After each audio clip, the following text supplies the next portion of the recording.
My name is Abby Falik, and I lead an initiative called Global Citizen Year. Our vision is to reimagine education in the U.S. so that high school students have the opportunity to spend a year living and working in the developing world before beginning their college education. And our vision with Global Citizen Year is that we will select young people with exceptional leadership potential and then train them to become innovative and globally minded leaders who will lead change in all sectors.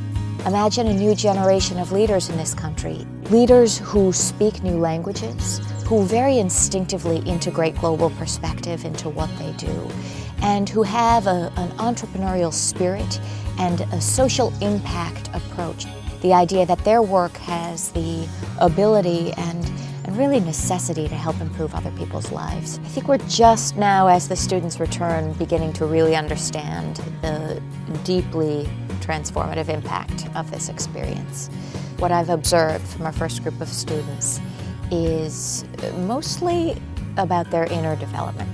Developing your voice as a leader in a new context, understanding authentically what it is you care about, what are your values, and how can you bring them to life in the world.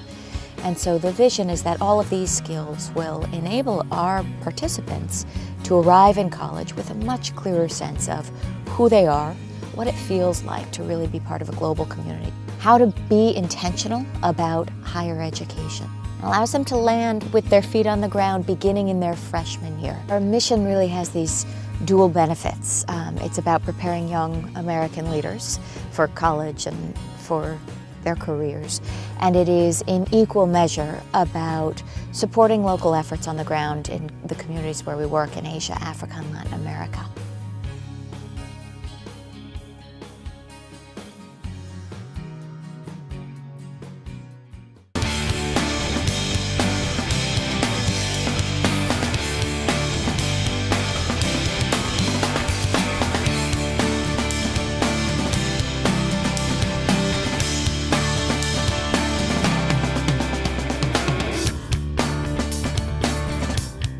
The mission of Global Citizen Year is to prepare the next generation of leaders in America with the skills to address the problems of the 21st century. In the beginning, there was a U.S. training institute. That was 2 weeks. After those 2 weeks, they send you off to your apprenticeship, the country that you were assigned to, based off your skill set. I went to Senegal, West Africa. My apprenticeship had to reflect the realities and challenges of the country, and I worked in agriculture. It was a two-part apprenticeship. The first part was at a small-scale farm, like 20 minutes behind my village. I worked with a large-scale dairy farm, the village over. In the end, I began to work with USAID, and so I did a little project with them just as I was leaving Senegal. What I got from them was a broader perspective on the global market, and I got to put what I was doing on the farm into a broader global context. I gained so much perspective, so much insight, so much understanding. You know, I really mean focusing in on my convictions and my passions. And you don't know your convictions or your passions if you don't know who you are, if you don't have a sense of identity.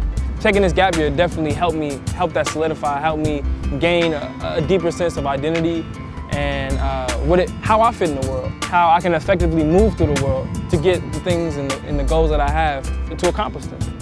And I feel like I'm a little more ahead of the game now, just because I see how it's done in a different culture, on a global perspective. Through my travels, I've just been so inspired. And just sharing that experience, it's a beautiful thing.